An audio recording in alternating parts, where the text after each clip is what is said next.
Hey, so tonight we're going to talk about what it was really like to be a caveman. And I mean really like, not the cartoon version with clubs and grunting, but the actual day-to-day life of people who lived 25,000 years ago. Oh, and if you're enjoying these stories, I'd really appreciate a like or subscribe. Super curious where you're all listening from, so drop a comment with your location and what time it is there. Always blows my mind how people are falling asleep to this all over the world.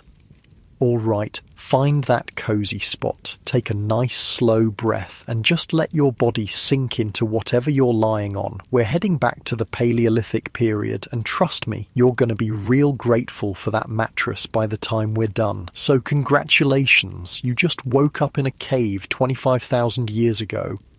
The first thing that hits you is the cold, not just chilly. Bone-deep, teeth-chattering cold that makes your muscles clench. You're lying on what feels like the world's worst camping gear. Bunches of sedge grass and rushes that someone carefully arranged into a sleeping mat. It's scratchy. Really scratchy. These grass stems poke through whatever animal skin you've pulled over yourself, and every time you shift, they crinkle and rustle like nature's most uncomfortable cereal. Your nose fills with smells that are just intense. Wood smoke, yeah, but also something musty and earthy from the cave walls, the leftover scent of cooked meat from last night's meal mixing with the sharper smell of unwashed human bodies. There's this underlying funk of animal fat that's been used for waterproofing and warmth, plus something green and plant-like from all the grass bedding around you. You can hear the cave breathing, if that makes sense. Little echoes of dripping water somewhere deeper in the darkness. The soft snoring of maybe 20 other people scattered around you on their own grass mats. Someone's baby makes those tiny sleeping sounds babies make. Outside the cave entrance, you catch the distant calls of birds starting their day, and maybe the rustle of some animal moving through the brush. Your body aches, really aches. Yesterday was a long day of walking and hunting and gathering, and you can feel it in every muscle. Your feet are tough as leather by now, but they're still sore from scrambling over rocks. Your back has that specific stiffness that comes from sleeping on the ground for, well, your entire life. The good news? You're alive. The bad news? Pretty much everything else. Actually, let me back up and paint this picture properly. You're not some primitive grunt shuffling around in animal skins. You're actually incredibly skilled, like scary skilled. You know the names and uses of hundreds of plants. You can track animals by the tiniest signs. A bent blade of grass, a scuff mark on a rock. You can make fire from scratch, napstone tools that are sharper than modern steel, and read the weather by watching how birds fly. But here's the thing. All that skill, you need every bit of it just to not die. You shift on your grass bed, trying to find a position that doesn't involve something poking into your ribs. That's better. The animal skin over you, probably deer or elk, is actually pretty warm once you get settled. These hides have been carefully prepared, scraped and worked until they're soft and flexible. Well, softish. Everything is relative when you're living in the Stone Age. As your eyes adjust to the dim light filtering in from the cave mouth, you start to make out the shapes around you. Your family group is scattered across this main chamber. Your mate and children close by, your parents and siblings and cousins arranged in family clusters around the central fire pit. 23 people total, which is pretty typical for a band like this. The fire. Oh man, the fire. It's the most important thing in your entire world, and right now it's just a pile of glowing embers and ash. Someone, probably whoever had last watch, has kept it alive through the night, feeding it slowly with carefully selected pieces of wood. The embers pulse red and orange in the cave's darkness, throwing shifting shadows on the stone walls. Getting that fire going each morning isn't like flicking a light switch. Starting a fire from nothing is genuinely hard work, even when you know what you're doing, so your people never let it die completely. There's always someone responsible for keeping those embers alive, adding just enough fuel to maintain the heat without wasting precious wood. You can smell the specific scent of the wood they've been burning. Oak and ash mostly, with some birch mixed in. Different woods burn differently, and your people know exactly which ones to use for cooking versus heat versus light. Oak burns long and steady. Birch catches easily and gives off that sweet smell. Pine is good for starting fires but smoky for cooking. Time to get up. You push yourself upright on your grass mat and every joint protests. Your hip pops, your neck cricks. Welcome to life before chiropractors. Around you, other people are starting to stir too. Someone yawns, a big jaw-cracking yawn that you feel in your own mouth. Someone else stretches with a groan that echoes slightly off the cave walls. The morning routine is always the same. Fire first. Everything else depends on the fire. You carefully get to your feet and the cave floor is cold against your bare soles. These caves maintain a pretty constant temperature year-round, warmer than outside in winter, cooler in summer, but stone is still stone. Your feet have developed calluses thick as leather, but cold still seeps through. Walking toward the fire pit, you pass other members of your band who are also stirring to life. Carla, the best tracker in your group, is already sitting up and checking the stone tools she keeps beside her sleeping area. Brune, who's probably the closest thing you have to a leader, is examining the embers and deciding what kind of wood to add. The fire pit is carefully constructed in a depression in the cave floor, lined with stones to contain the heat and reflect it back up. Around it, the ground is worn smooth from generations of people sitting and working in this exact spot. You can see the stains from countless meals, the char marks from dropped embers, the smooth patches where stone tools have been knapped for thousands and thousands of hours. Brune nods at you as you approach. He's already selected some thin, dry kindling, birch bark and fine twigs that will catch easily from the embers. You help him arrange the wood in a careful structure, building up from the smallest pieces to create the right airflow for the flames to take hold. Working together, you blow gently on the embers, coaxing them back to life. The red glow brightens and tiny flames begin to lick at the birch bark. The smell of smoke gets stronger, mixing with that distinctive scent of hot stone and ash. More flames catch, and suddenly you have real fire again. Dancing, crackling, wonderful fire that pushes back the darkness and starts to warm your hands. Fire is life. Fire is protection. Fire is the difference between human and animal.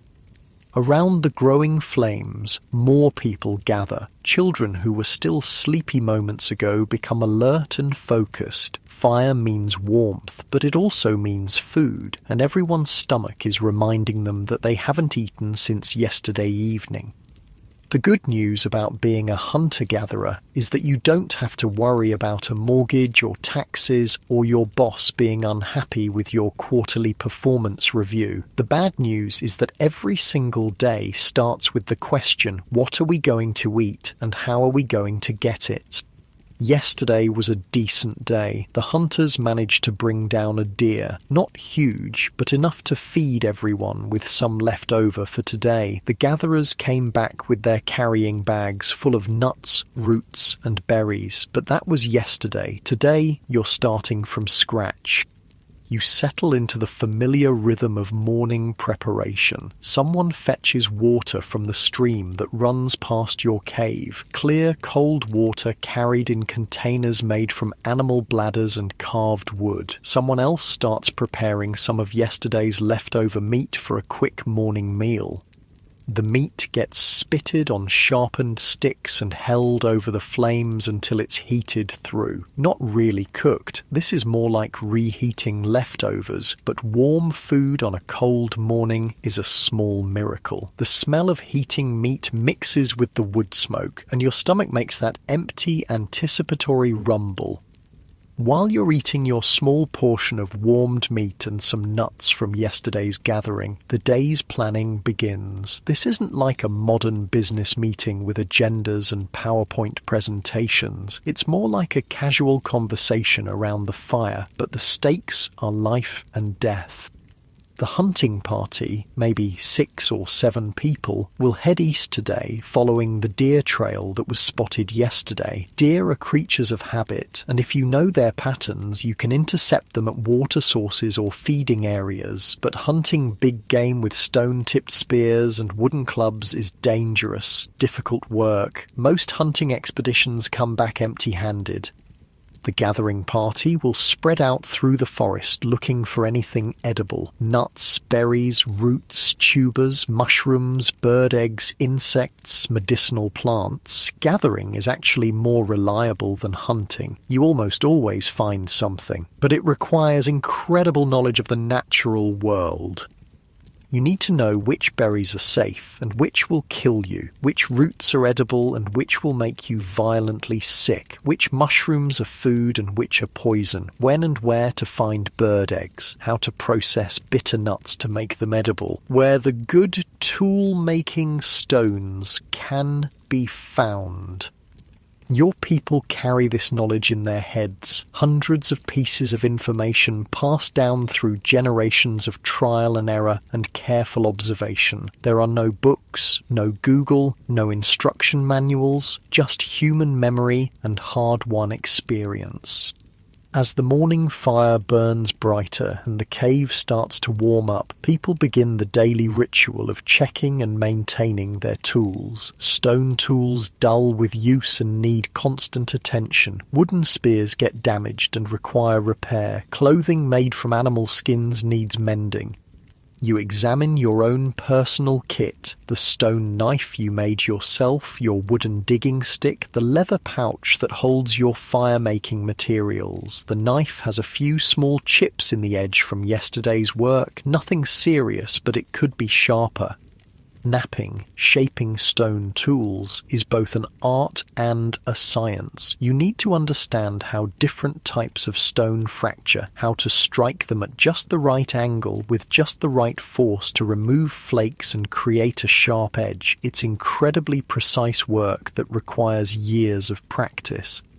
You settle into a comfortable position with your stone hammer and start the careful process of resharpening your knife. Each strike has to be placed exactly right. Too hard and you'll break the tool. Too soft and nothing happens. Hit it at the wrong angle and you'll ruin hours of previous work. The sound of stone on stone rings through the cave as other people work on their own tools. It's a comfortable, familiar sound, the soundtrack of Paleolithic life. Chip, chip, chip, the rhythmic percussion of survival. Your knife sharpens nicely. The edge is now keener than most modern kitchen knives, sharp enough to slice through hide and meat and plant material with ease. You test it carefully on a piece of leather, and it cuts cleanly. Good. This tool might save your life today. Around you, the cave is coming fully alive. Children who are old enough help with basic tasks, feeding the fire, organizing the sleeping areas, checking water containers. Younger kids stay close to their mothers, but even they're learning by watching. There's no formal education here, just constant observation and gradual participation in adult activities.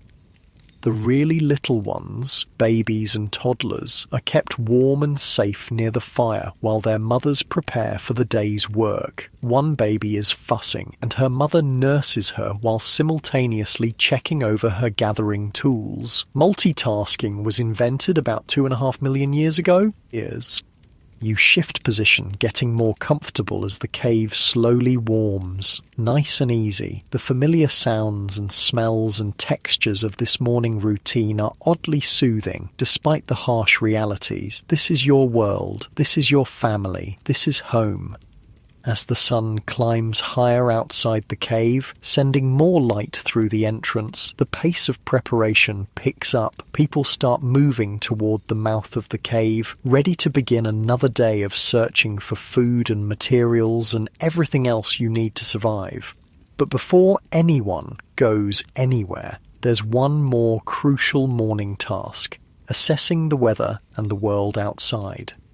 Brune, along with two other experienced hunters, walks to the cave entrance to study the day. They're looking at the sky, feeling the wind, listening to the sounds of birds and animals. Weather prediction without meteorologists or Doppler radar requires reading dozens of subtle environmental cues. Cloud formations tell stories about coming storms. Wind direction indicates where rain might be heading. The behavior of birds and animals gives clues about atmospheric pressure changes, the color of the dawn sky, the feel of the air, the smell carried on the breeze. All of it matters when your life depends on being outside in whatever nature decides to throw at you. Today looks promising. The sky is clear, the wind is calm, and you can hear the normal chatter of birds in the forest. No signs of incoming bad weather, good hunting and gathering conditions. Time to go face the world. You gather your tools and equipment: stone knife, wooden digging stick, leather carrying pouch, a piece of fire-starting material wrapped in bark. Everything you own fits in your hands or hangs from a simple belt made of twisted plant fibers.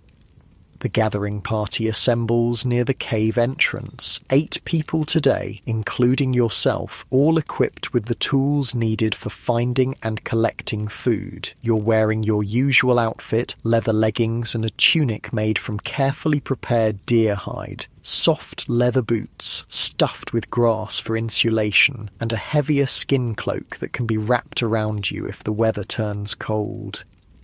Your clothes fit well and move with your body. These aren't random animal skins thrown over your shoulders. They're carefully tailored garments sewn with sinew thread using bone needles. The leather has been treated with animal fat to make it water resistant, and the seams are reinforced in places that take the most stress. Everything about your outfit is functional. No pockets. You don't need them when you only own a few tools. No zippers or buttons. Everything fastens with leather ties or simple toggles made from bone or antler. No synthetic materials, obviously, but also no cotton or wool. Just leather and fur and plant fibers, all processed by hand using techniques passed down through countless generations. Standing at the cave entrance, looking out at the forest that stretches endlessly in all directions, you feel the familiar mix of anticipation and anxiety that starts every day. Out there is everything you need to survive: food, materials, resources. But out there is also everything that can kill you.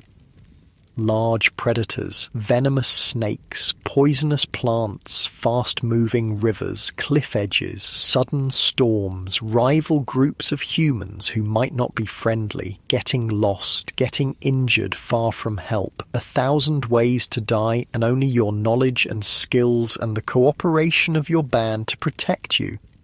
You take a deep breath of the morning air. It smells like forest, green and alive and complex, damp earth and decomposing leaves and growing plants and the musk of animals that passed this way recently. Clean air, pure air, air that hasn't been touched by pollution or industry or any of the substances that modern humans breathe every day.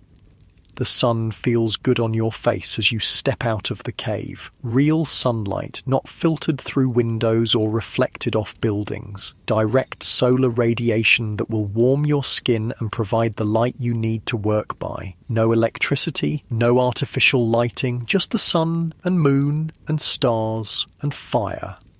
Your feet find the familiar path that leads down from your cave toward the forest floor. This path has been worn smooth by generations of your people making this same journey every day for hundreds of years. Your ancestors walked this exact route, and if you're lucky and skilled, your descendants will too. You shift your carrying pouch to a more comfortable position and adjust your grip on your digging stick. The morning is young and there's a full day of work ahead. Time to go find what the forest has to offer today. Behind you, the hunters are making their final preparations, checking spear points, discussing strategy, sharing the precious few arrows tipped with the sharpest stone points your group can make. Ahead of you, the gathering party moves through the forest with practiced silence, eyes and ears alert for anything useful. This is it. This is your life. This is what it really means to be human.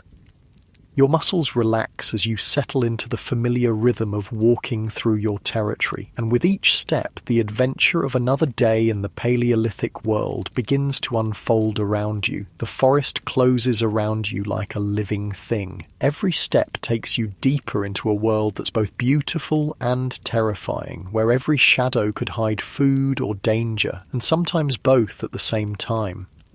You're moving through what will someday be called an old-growth forest, but right now it's just the world. Trees that have been growing for centuries stretch up into a canopy so thick that the morning light filters down in shifting beams and patches. Oak and ash and beech trees, massive trunks that would take 6 people holding hands to circle.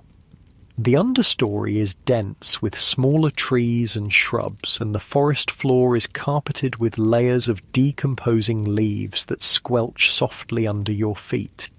The sounds are incredible. Birds everywhere, not just the few species you'd hear in a modern park, but dozens of different calls echoing through the trees, the rustle of small animals moving through the undergrowth, the distant crack of a branch falling somewhere in the depths of the forest. Wind moving through leaves in waves that you can actually hear approaching and passing overhead.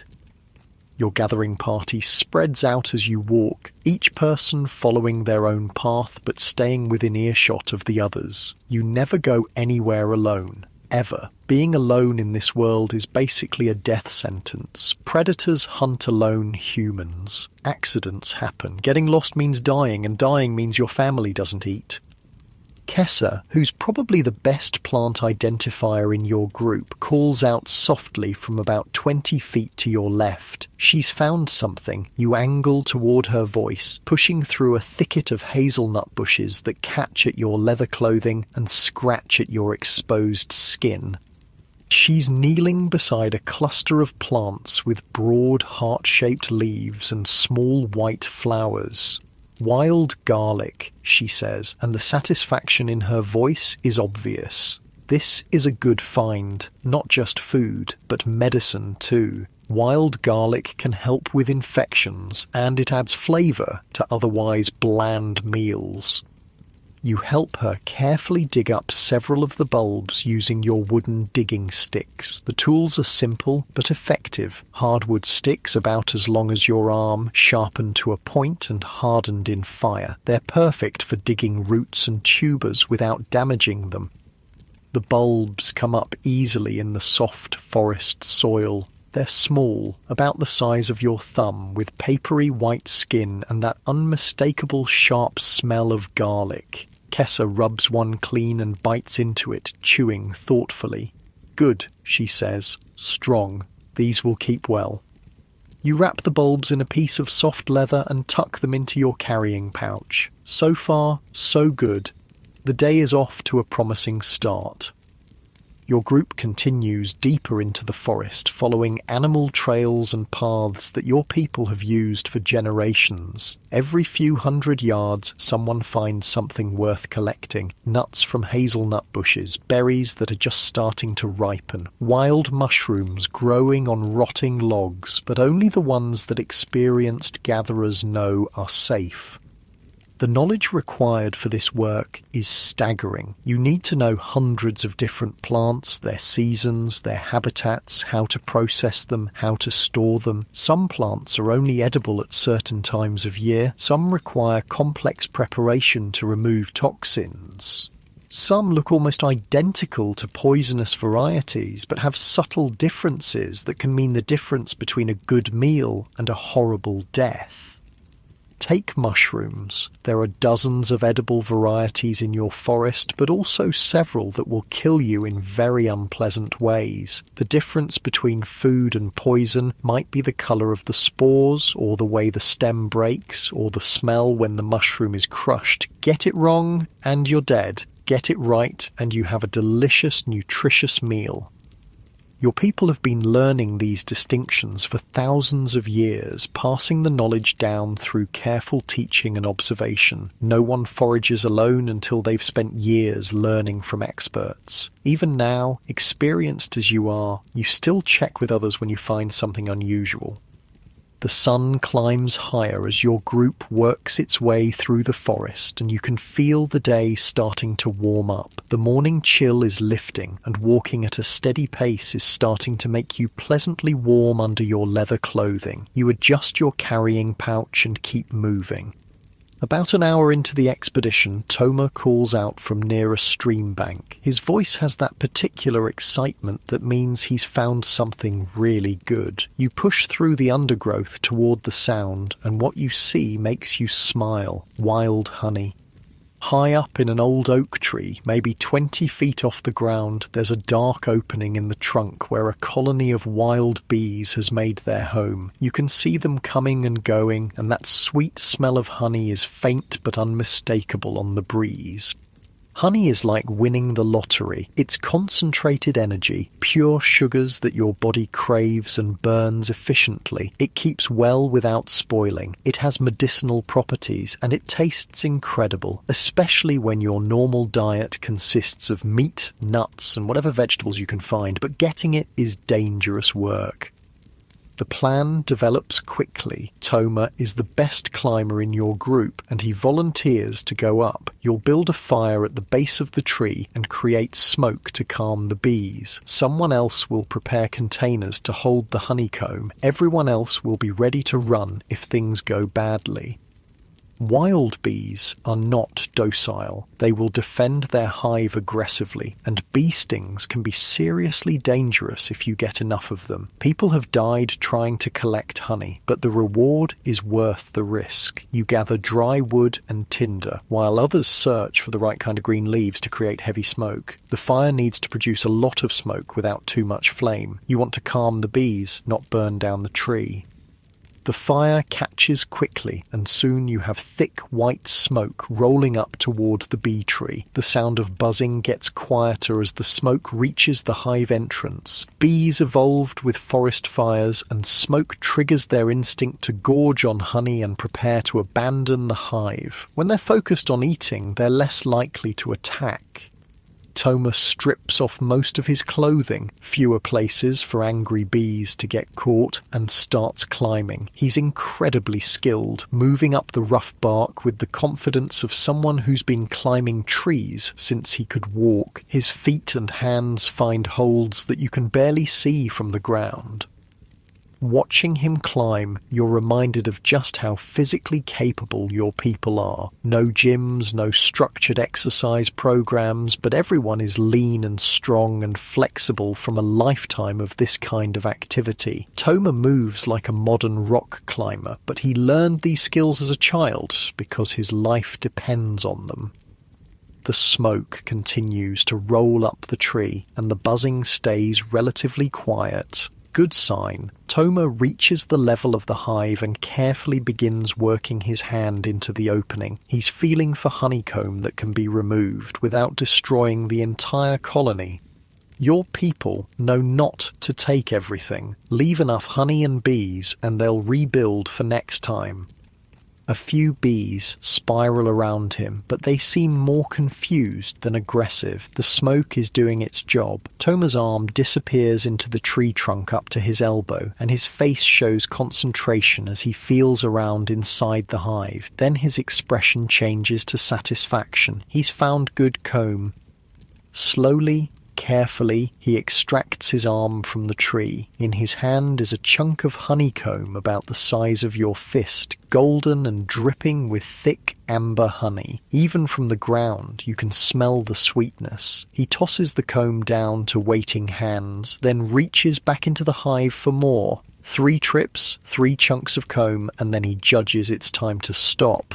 Take too much, and you'll kill the colony. Take just enough and they'll recover and provide honey again in the future. Toma scrambles down the tree with the same skill he showed going up, dropping the last few feet to land lightly on the forest floor. A few bee stings on his arms and shoulders, but nothing serious. He's grinning with the satisfaction of a job well done. The honeycomb is gorgeous. Wax cells filled with honey so pure and concentrated it seems to glow in the dappled forest light. You can't resist breaking off a small piece and putting it in your mouth.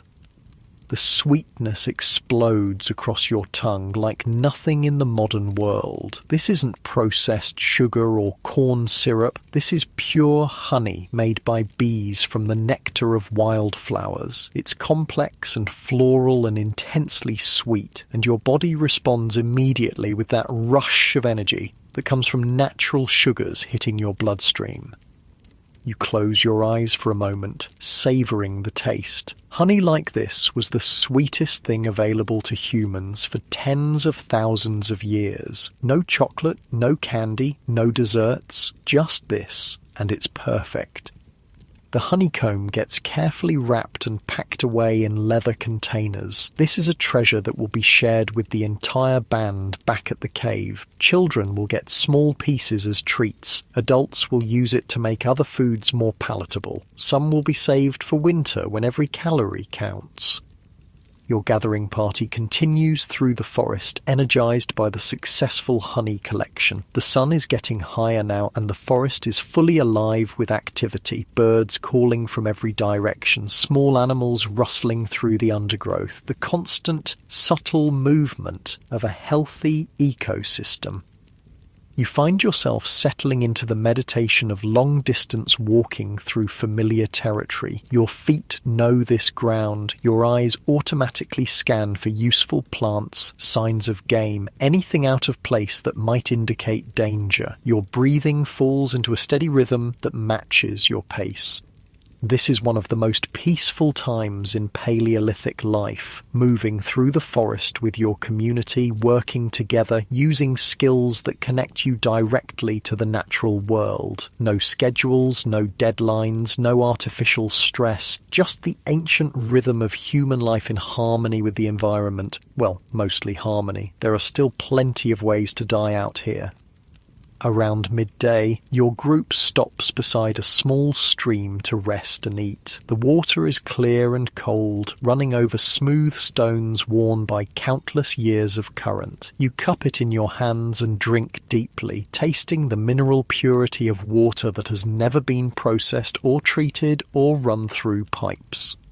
Lunch is a selection of what you've gathered so far. Nuts, berries, some leftover meat from yesterday, and tiny tastes of that precious honey. You sit on a fallen log beside the stream, listening to the water and eating slowly, methodically. The food is challenging by modern standards. The meat is tough and requires serious chewing. The nuts are small and sometimes bitter. The berries are tart and seedy. Nothing is salted or seasoned or prepared in ways that enhance flavour. But your body knows this food, recognises it, processes it efficiently. And there's something deeply satisfying about eating food you gathered yourself with your own hands using knowledge passed down through generations of your ancestors. This meal represents hours of skilled work and deep understanding of the natural world. Every bite was earned.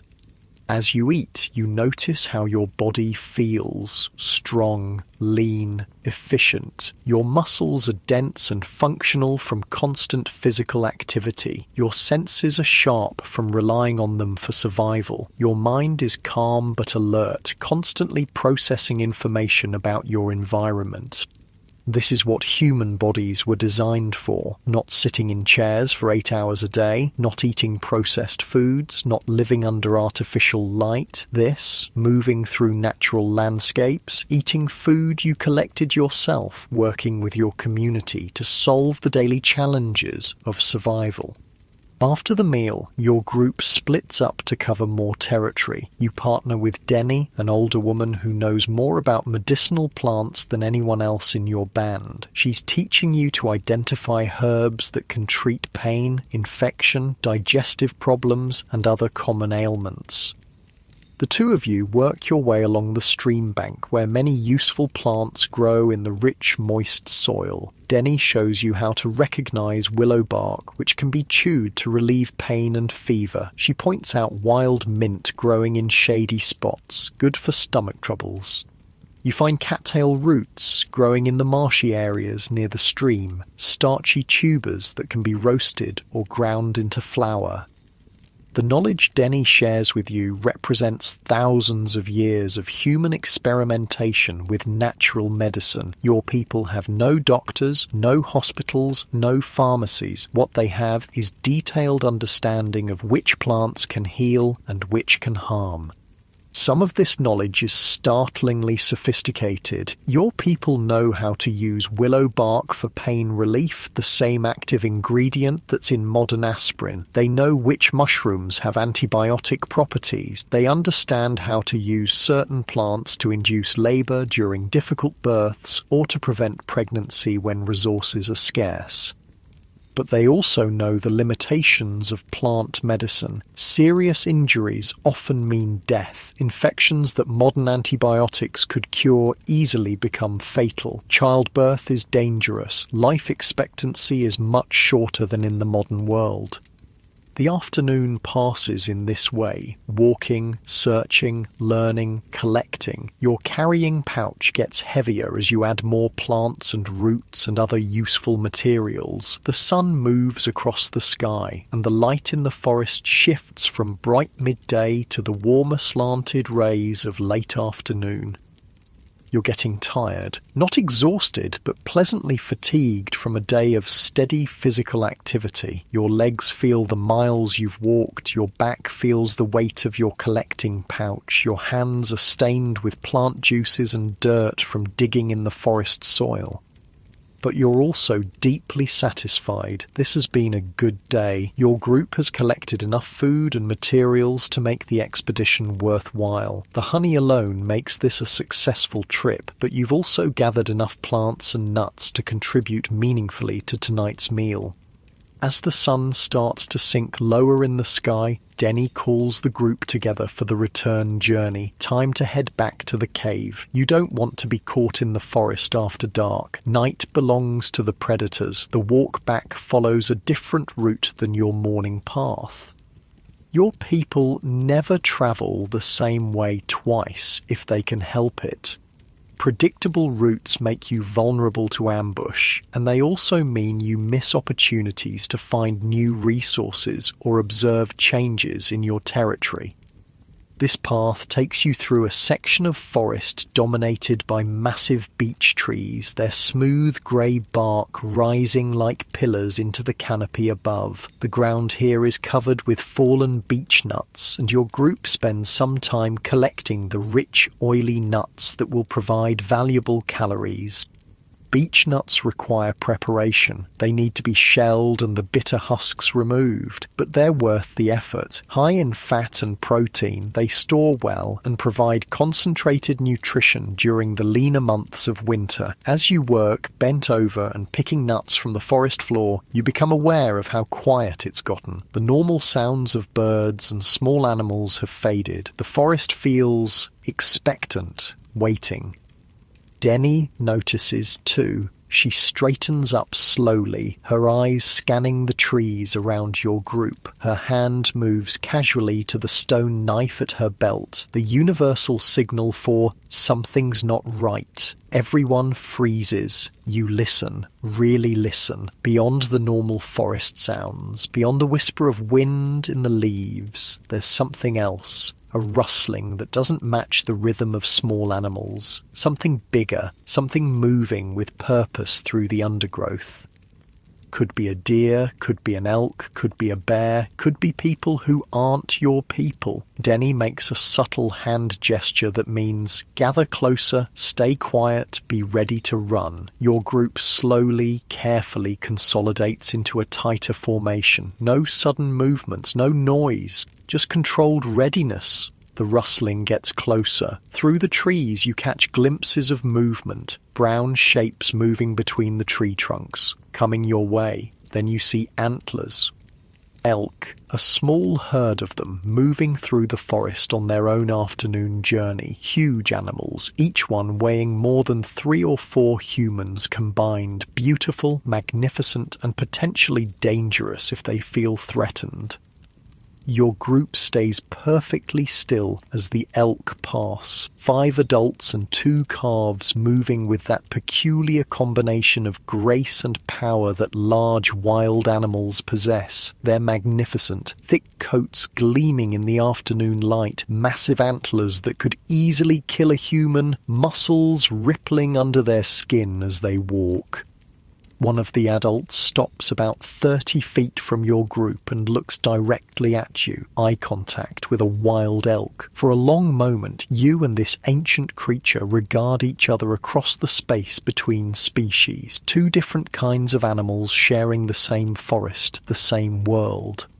Then the elk decides you're not a threat and continues on its way. The herd disappears into the forest as quietly as they appeared, leaving only the faint scent of musk and the memory of that brief, intense connection. Your group relaxes. Denny grins and makes the hand sign for good luck. Seeing elk is always a positive omen. They're associated with strength and endurance, and encountering them safely is considered a blessing from the forest spirits.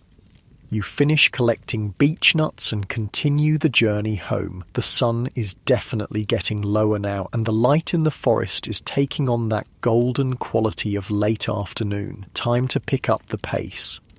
The path climbs gradually as you approach your home territory. The cave is situated on higher ground for good reason. Better visibility, easier to defend, and less likely to flood during heavy rains. Your legs feel the incline as you climb, but it's a familiar burn. You've made this walk thousands of times. As you crest the final hill before home, you can smell wood smoke on the breeze. The hunters must be back already, and someone has built up the fire. Good. Fire means warmth and cooking and the comfortable gathering space where your band comes together at the end of each day. You can also smell cooking meat, really smell it, rich, savoury scents that make your mouth water and your stomach rumble with anticipation. The hunters were successful today. There will be fresh meat tonight, along with everything your gathering party has collected. The cave entrance comes into view, and you can see people moving around the fire pit, children playing in the safe area near the cave mouth, adults working on various tasks, some preparing food, others working on tools or clothing, the comfortable bustle of a successful community. You're almost home. Your body feels the relief of completing another day's work safely. Your carrying pouch is heavy with useful plants and nuts. Your knowledge has grown through another day of learning from Denny. The forest provided well today. As you approach the cave, children run out to greet the returning gathering party. They want to see what you've found, hoping for treats like berries or nuts they can eat right away. Their excitement is infectious, reminding you of the simple pleasure of sharing resources with your community. You ruffle the hair of Mira, a 7-year-old girl who's particularly interested in plants. She follows you everywhere during gathering expeditions, asking endless questions about which plants are useful and why. Today, she wants to know about every single thing in your collecting pouch. The transition from forest to cave feels abrupt but welcoming. Outside is vast and wild and full of possibilities and dangers. Inside is controlled space, human space, the place where your band comes together for safety and warmth and shared meals. You settle onto your favourite spot near the fire pit and begin unpacking your day's collection. Each plant and nut and root represents knowledge applied, skills used, successful interaction with the natural world, small victories that add up to survival. Your shoulders drop as you let the day's tension release, and the familiar warmth of the fire begins to ease muscles that have been working since dawn. The fire welcomes you back with its familiar warmth and dancing light. You can feel the heat seeping into your tired muscles as you settle closer to the flames, and there's something deeply comforting about being back in this controlled space after a day in the vast, unpredictable forest. The hunters did well today. Really well. Spread around the fire pit are the remains of 2 deer, not huge animals, but enough meat to feed your entire band with leftovers for tomorrow. The successful hunt means tonight will be a feast, and feast nights are rare enough to be genuinely special. Brune and the other hunters are sharing their story while people work on food preparation. The tale unfolds in the casual, collaborative way of people who know each other intimately. Someone starts the story, another person adds details, a third corrects a minor point or emphasizes a particularly skillful moment. They tracked the deer for most of the morning, following barely visible signs through dense forest. A broken twig here, a hoofprint in soft soil there, the faintest scent trail that only the most experienced trackers can detect. The pursuit required patience, endurance, and the kind of environmental knowledge that takes decades to develop. The actual kill happened quickly. The hunters managed to surround a small group of deer at a water source, and Jorik made a perfect spear throw that brought down a young buck with a single strike. The second deer, attempting to flee, ran directly into spears held by 2 other hunters positioned along the escape route. Clean kills, quick deaths, minimal suffering for the animals, and maximum protein for your people. You listen to the hunting story while unpacking your own day's collection, organising the plants and nuts you gathered into different piles based on how they'll be used. Some things will be eaten tonight, others need processing or preparation, some will be stored for future use. The honeycomb you helped collect creates quite a stir when it's revealed. Children gather around to stare at the golden treasure, and adults nod approvingly at Toma's climbing skills. Honey is always welcome, but finding this much in one place is exceptional luck. Kessa is already working on the wild garlic bulbs, cleaning them and preparing them to flavour tonight's meat. The sharp, pungent scent fills the air around the fire as she works, mixing with the wood smoke and the rich smell of cooking venison. Food preparation in the Paleolithic is both simple and sophisticated. Simple because your tools are basic: stone knives, wooden implements, fire. Sophisticated because your people have had thousands of years to figure out how to make the most of limited ingredients and cooking methods. The deer meat is being prepared in several different ways. Some chunks are spitted on sharpened sticks and roasted directly over the flames, the classic caveman cooking method that actually works pretty well. Other pieces are being cooked in a more complex way that shows just how clever your people really are.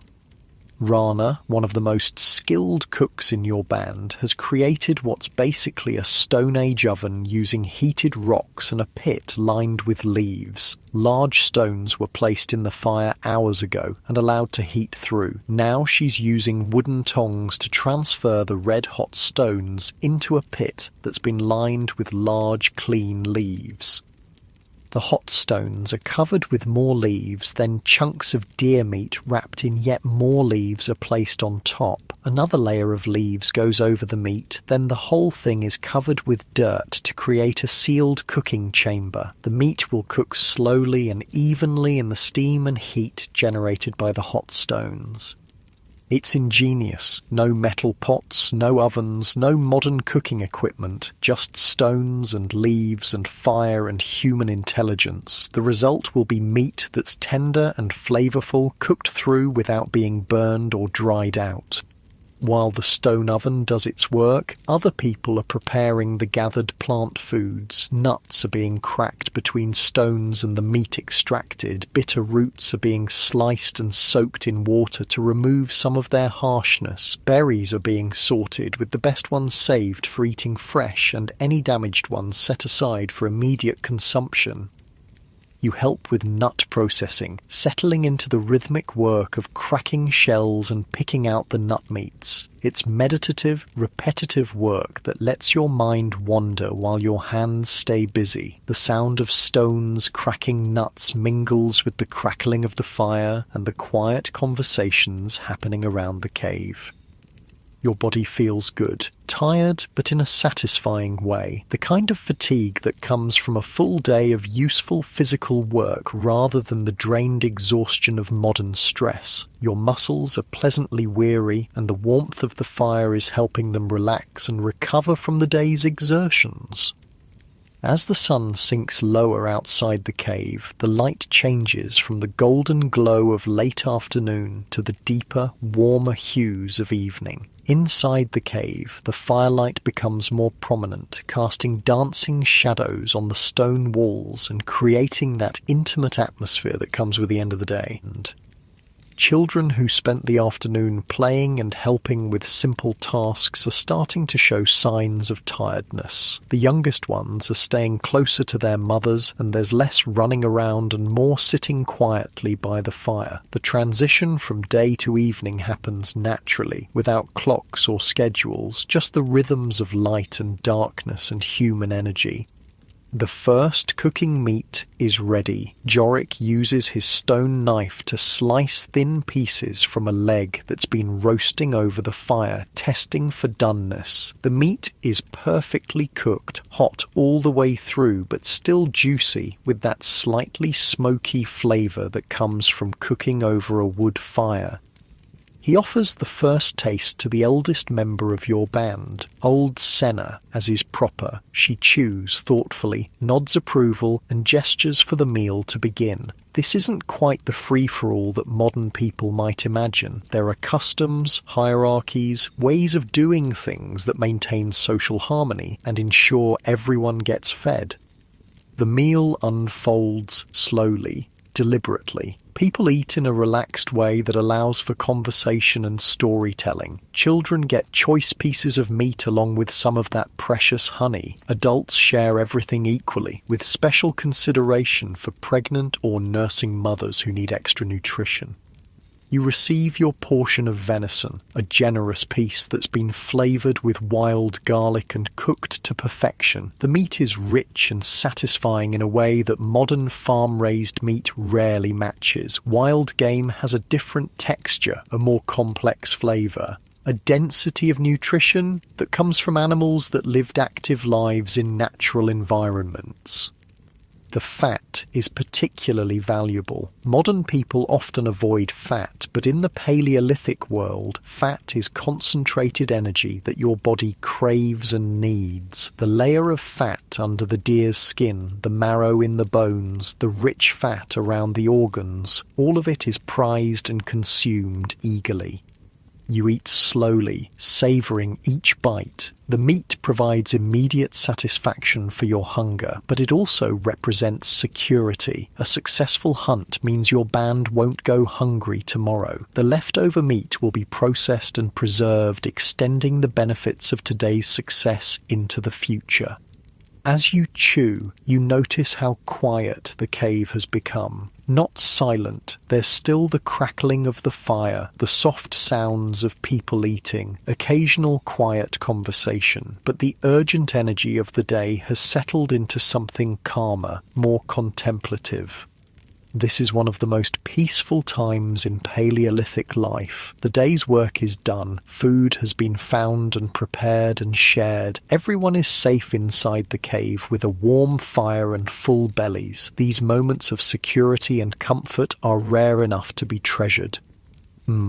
You shift position slightly, getting more comfortable against the stone wall that forms your backrest. The fire's warmth feels good on your face and hands, and your stomach is pleasantly full of rich meat and nuts and the lingering sweetness of honey.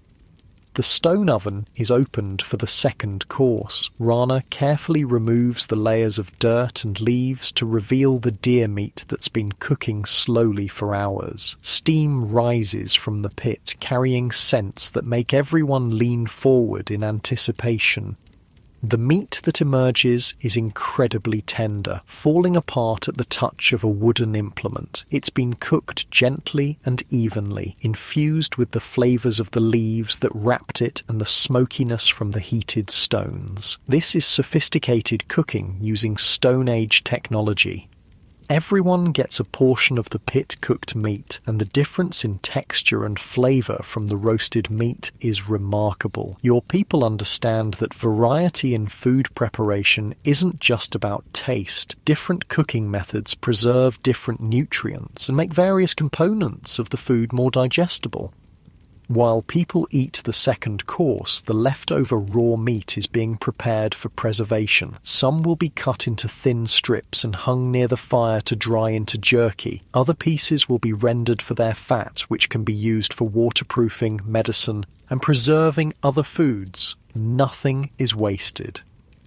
The bones will be cracked tomorrow to extract the nutritious marrow. The hide is already being prepared for processing into leather. Sinew will be saved for sewing thread. Antler and bone will become tools. Even the hooves have uses. A successful hunt provides resources far beyond just meat.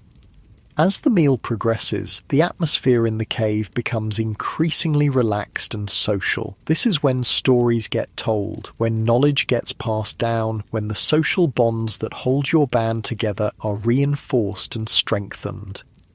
Old Senna, the eldest woman in your group, begins telling a story that everyone has heard before but no one minds hearing again. It's about the great winter when she was young, when the snow was so deep that hunting became impossible for weeks and the band survived by eating cached supplies and gathered materials that had been stored in hidden locations. The story serves multiple purposes. It's entertainment, obviously, but it's also education. Senna is teaching the younger members of the band about resource management, about preparing for hard times, about the importance of planning ahead. The story contains practical survival information disguised as entertainment. You lean back against the cave wall and let the familiar rhythm of Senna's voice wash over you. These oral traditions are how your people preserve and transmit knowledge across generations. No writing, no books, no external storage systems, just human memory and the ancient art of storytelling. The fire burns lower as the evening progresses, but someone occasionally adds wood to keep it going. The light becomes softer, more intimate, creating a cocoon of warmth and safety in the vast darkness outside the cave. Children are getting sleepy. The youngest ones have already been put to bed on their grass mats, covered with soft furs and positioned close enough to the fire for warmth but far enough away to be safe. Their mothers hum quiet songs while nursing or simply holding them close. The older children are allowed to stay up longer, but they're showing signs of tiredness. They sit quietly by the fire, listening to adult conversations, occasionally nodding off against a parent's shoulder before being gently roused and encouraged to stay awake a little longer. You feel your own energy settling into evening mode. The urgency and alertness required for daytime survival in the wilderness is giving way to something calmer, more contemplative. Your breathing slows naturally as your body recognizes the transition from active day to restful evening.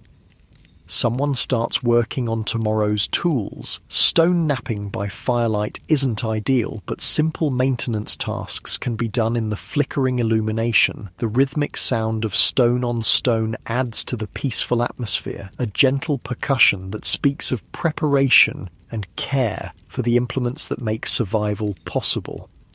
Women are working on clothing repair, using bone needles and sinew thread to mend small tears in leather garments. This is skilled work that requires good hand-eye coordination, but experienced seamstresses can do basic repairs even in dim light. The clothing your people wear represents hundreds of hours of labor, and maintaining it properly is essential. The social dynamics of evening time are different from the focused urgency of daytime activities. People sit closer together, conversations are quieter, more intimate, physical contact increases, children leaning against parents, adults sitting shoulder to shoulder, casual touching that reinforces social bonds. You notice how the fire affects everyone's behaviour. People orient themselves toward it, not just for warmth, but as a social focus. The fire is the centre of community life, the gathering point that brings the band together at the end of each day. It's been this way for hundreds of thousands of years. As the evening deepens, some people begin preparing for sleep. The sleeping areas are arranged around the fire pit in a rough circle, with families grouped together and the most vulnerable members, young children and elderly people, positioned closest to the warmth and light. Your own sleeping area is ready from this morning's brief tidying. The grass mat has been shaken out and rearranged. Your sleeping furs have been aired and positioned for maximum warmth. Everything is prepared for another night's rest on the stone floor of the cave. But sleep is still some time away. Evening activities continue at a relaxed pace as people finish their tasks and gradually wind down from the day. Some individuals work on personal projects, carving wooden tools, preparing plant materials for future use, organizing their few personal possessions. The cave itself seems to exhale as the day ends. The stone walls, which absorbed heat from the fire during the day, slowly release that warmth back into the air. The temperature remains comfortable despite the cooling air outside. Caves are naturally insulated, maintaining relatively stable temperatures year-round. You stretch your legs and adjust your position by the fire. Your muscles feel loose and relaxed from the day's exercise, and the warm, food-full feeling in your stomach adds to the general sense of well-being. This is what contentment feels like in the Paleolithic world. Basic needs met, community gathered safely together, another day survived successfully. The sound of evening wind outside the cave entrance creates a subtle backdrop to the indoor activities. It's a reminder that the world beyond your small circle of firelight continues its ancient rhythms, but here in this protected space, your people have created a pocket of human warmth and safety. Children's voices are getting quieter as they settle into the calmer energy of nighttime. The youngest ones are already asleep on their mats, their small bodies relaxed and peaceful under soft furs. The sight of sleeping children always brings a sense of satisfaction to the adults. Another generation successfully protected through another day. Someone banks the fire for the night, arranging the wood so it will burn slowly and steadily without requiring constant attention. The flames die down to a more manageable level, but the coals remain hot and ready to be built back up if needed. Fire management is a critical skill that ensures warmth and protection throughout the night. The transition towards sleep happens gradually, naturally. People finish their evening tasks and begin moving toward their sleeping areas. Conversations become quieter, more intermittent. The energy level in the cave slowly decreases as everyone prepares for rest. You feel the day's tension continuing to ebb away as you settle more comfortably against your resting spot. Your breathing deepens naturally, and a comfortable yawn escapes as your body begins its transition toward the night ahead.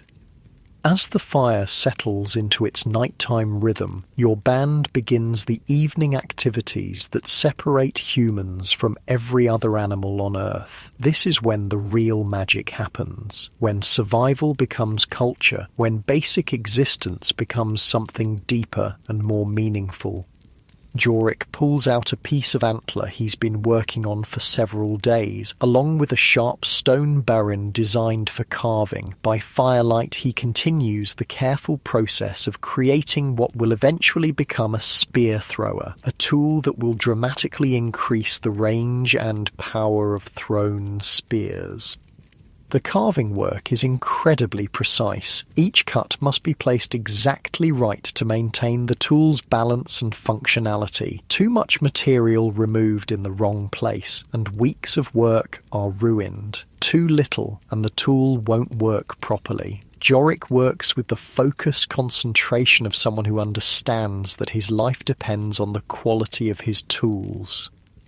You watch him work, admiring the skill involved. The spear thrower he's creating represents thousands of years of technological development. Early humans figured out that a lever-like device could multiply the force of a thrown spear, allowing hunters to bring down larger prey from greater distances. This innovation literally changed the course of human evolution.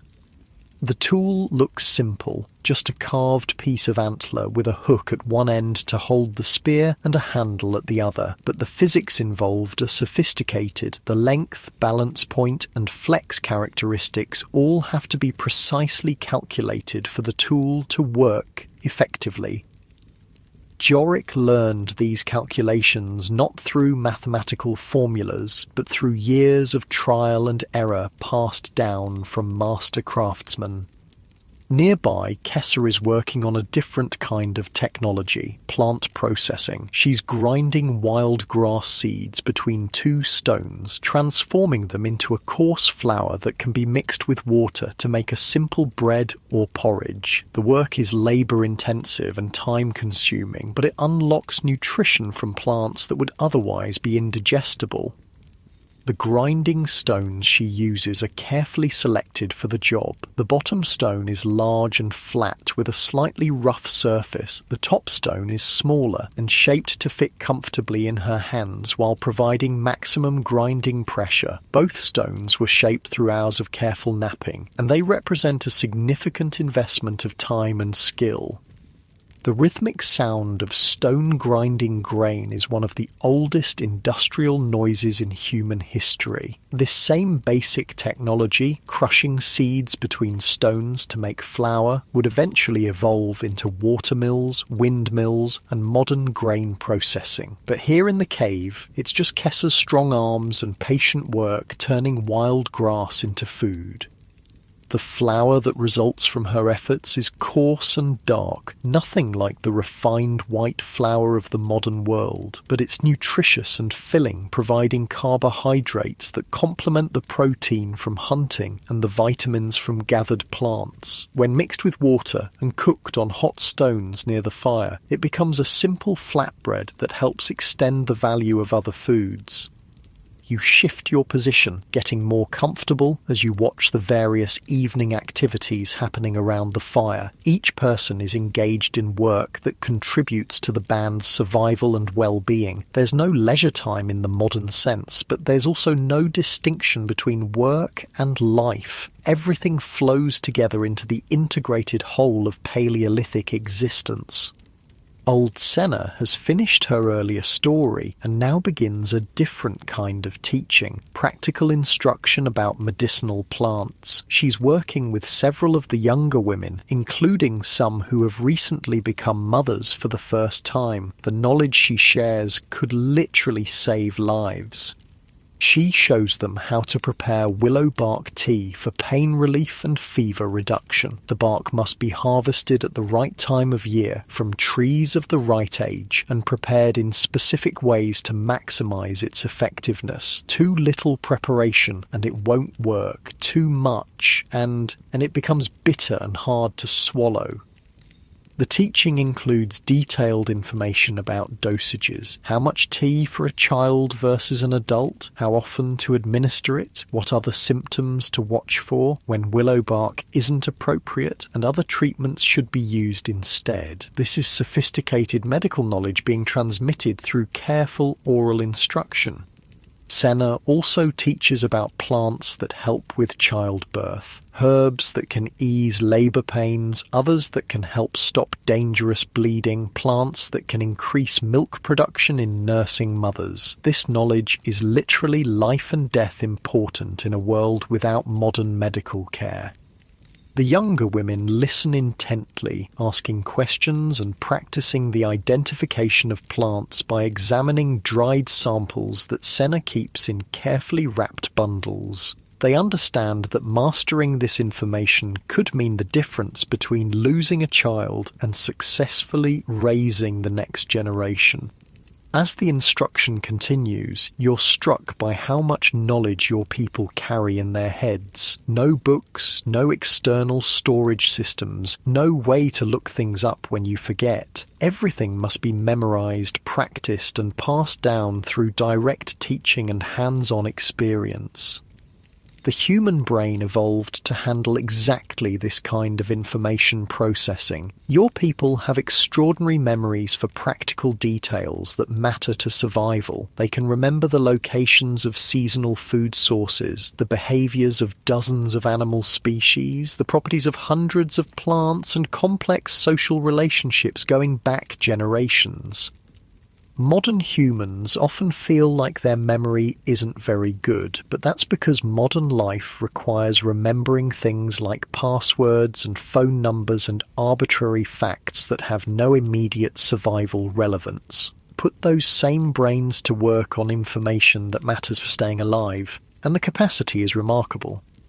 Children who aren't yet ready for sleep are gathered around Brune for a different kind of teaching. He's showing them how to make cordage, strong rope twisted from plant fibers that has dozens of uses in Paleolithic life. This is basic technology that every adult needs to master.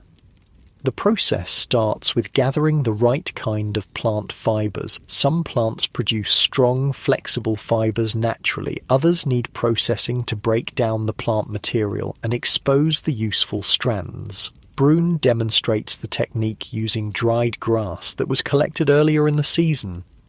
First, the plant material is beaten with stones to break down the woody parts and separate the fibers. Then the fibers are sorted by length and quality. The longest, strongest strands will become the core of the rope. Shorter pieces can be used for less critical applications or twisted together to add bulk.